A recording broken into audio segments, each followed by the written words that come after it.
जय माँ दुर्गा आदि शक्ति की जय हो। जय महाकाल, जय जय महाकाल। मैं पंडित अशोक शर्मा उज्जैन वाला सभी जिज्ञासु महानुभावों को नमस्कार करता हूँ। आज हम चर्चा करेंगे मार्केश के बारे में। जब अपन जन्म कुंडली देखते हैं और जब आदमी की आयु देखी जाती है तो उस आयु देखने के लिए मार्केश को विशेष तौर पे देखा जाता है। तो मार्केश कौन होता है और उससे मार्केश क्यों माना गया है, इसके संबंध में मैं आपको स्पष्ट कर दूं कि जो अपनी जन्म लग्न कुंडली होती है उसका दूसरा भाव और सातवां भाव वो मार्केश कहलाता है। वो मार्केश क्यों कहलाता है? क्योंकि आयुर्दाय भाव तीसरा और आठवां माना गया है। तीसरा भाव क्यों माना गया है? क्योंकि वो पराक्रम भाव है। पराक्रम समाप्त यानी कि आदमी का जीवन समाप्त। ऐसे ही आठवां भाव आयु भाव माना गया है। आयु समाप्त मतलब जीवन समाप्त, इसलिए आयु का व्यय भाव सातवां भाव हुआ, इसलिए सातवां भाव मार्केश हुआ। पराक्रम का व्यय भाव दूसरा भाव हुआ, इसलिए दूसरा भाव मार्केश हुआ। अब साहब ये मार्केश यदि हुए तो भाई अपना ये कहना है कि वास्तव में तो जो व्यय भाव 12वां भाव होता है, तो लग्न से 12वां भाव व्यय भाव होता है। तो इसी सिद्धांत के ऊपर ये बात को बताया गया है कि तीसरे भाव का व्यय भाव मतलब हर ग्रह का हर जो भाव होते हैं उस भाव का व्यय भाव उसका 12वां भाव होता है। इसी सिद्धांत के ऊपर यह बताया गया है कि तीसरा भाव पराक्रम भाव का व्यय भाव दूसरा भाव। अब दूसरा भाव और सातवां भाव में प्रबल भाव कौन सा? तो प्रबल भाव दूसरा भाव माना गया है। क्यों माना गया है? क्योंकि दूसरा भाव सातवीं दृष्टि से अष्टम भाव आयु को देखता है। जब मार्केश आयु को सीधा सातवें भाव से पूर्ण दृष्टि से देखता है, इसलिए भी दूसरे भाव को प्रबल भाव माना गया है और सातवें भाव को उससे न्यून माना गया है। आप मेरा वीडियो देख रहे हैं, आपको अच्छा लग रहा है, आप मेरे चैनल को सब्सक्राइब कीजिए और ज़्यादा से ज़्यादा लोग इसका लाभ ले सके, अपने मित्रों को शेयर करें। आयु जो है वो बड़ा संवेदनशील विषय है। विद्वान को किसी की आयु बताने से बचना चाहिए। तो किन परिस्थितियों में आयु बताना चाहिए? मतलब विशेष परिस्थितियों में ही उसकी सटीक आयु बताना चाहिए। कारण क्या है कि आदमी विचलित हो जाता है। आदमी तो जातक तो विचलित हो ही जाता है, उसके परिवार वाले भी विचलित हो जाते हैं। ये संवेदनशील विषय है, इसको गंभीरता से लेना चाहिए और गंभीरता से इसका जवाब देना चाहिए। इसलिए विशेष परिस्थितियों में यदि कोई जैसे लंबी बीमारी से जूझ रहा हो और वो पूछता है आयु, यदि कोई दुर्घटना घट गई हो और वो तब पूछता है आयु, यदि किसी को बीमारी के कारण या किसी और कारण से कोई ऑपरेशन करवाना हो और वो पूछता हो आयु, तो ऐसी परिस्थितियों में जातक की कुंडली को देखते हुए, उसकी हाथ की रेखाओं को देखते हुए पहले तो यह देखना चाहिए कि वो अल्पायु है, मध्यायु है या पूर्ण आयु या दीर्घायु है।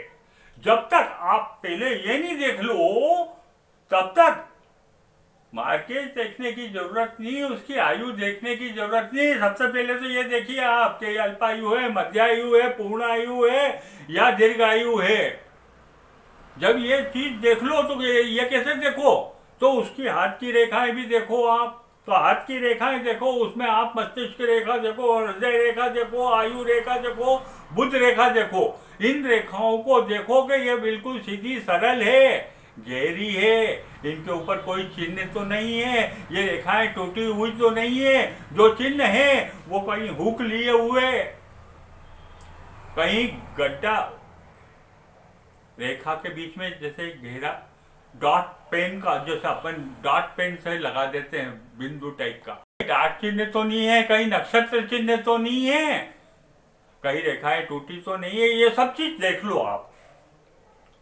और इन चारों ही रेखा में मस्तिष्क रेखा, हृदय रेखा, आयु रेखा और बुध रेखा, इनमें किसी में भी कोई भी चिन्ह हो, रेखा टूटी हुई हो, अंकुश हुक लिए हुए हो, नक्षत्र चिन्ह हो, क्रॉस चिन्ह हो, कई ये नक्षत्र के बाद में वो रेखा लुप्त हो जाती हो, तो पहले इसको देखिए आप।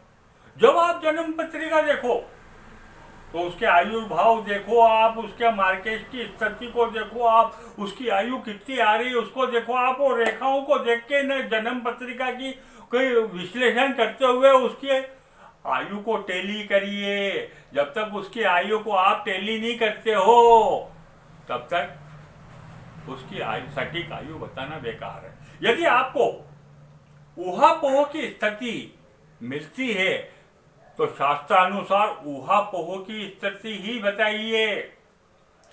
ठोकम ठाक सटीक आयु बताने से अच्छा है कि आप फिर ऊहापोह की स्थिति है तो ऊहापोह की स्थिति ही बताइए। और जब आपको स्पष्ट हो रहा है कि हाँ, तभी आप उसकी स्पष्ट आयु बताइए। जब मैंने आपको बताया कि मार्केश, तो मार्केश की दशा और अंतरदशा में व्यक्ति को जरूरी नहीं है कि मृत्यु आई जाएगी, इसलिए मार्केश की दशा और अंतरदशा में उसको मृत्यु तुल्य पीड़ा भी संभव है।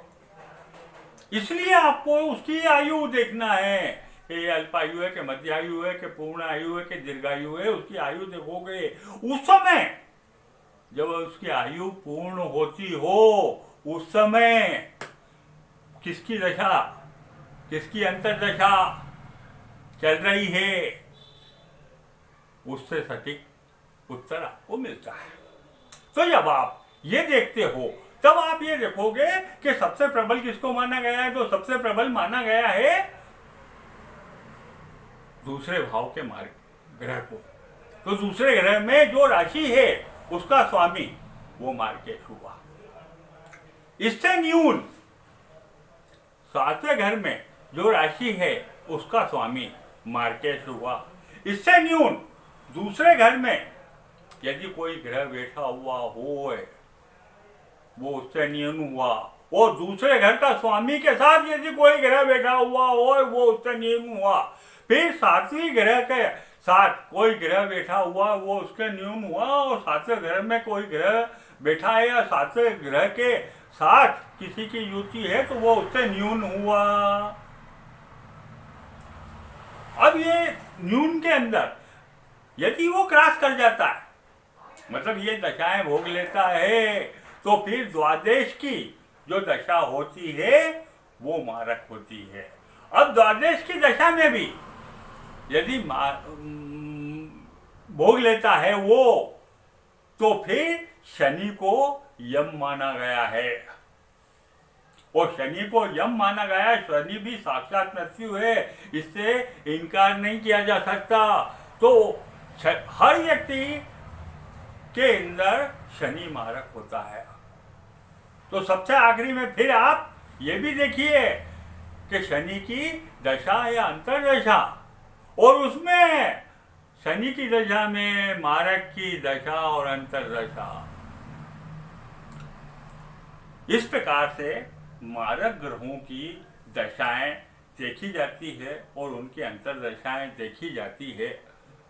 और उसके हिसाब से जब आयु का पूर्ण पता आपको लग जाता है, उस समय मार्केश की कौन कौन सी दशाएं चल रही है, और वो भी सब रेखाओं को टैली करने के बाद, जन्म पत्रिका से टैली करने के बाद, उस समय मार्केश की कौन सी दशा चल रही है उसको भी घात चक्र से टैली करिए आप। जातक का घात चक्र उससे टैली करिए आप, और उसके बाद ही आप कोई निर्णय लीजिए, क्योंकि ये संवेदनशील विषय रहता है। आज इतना ही, फिर मिलेंगे।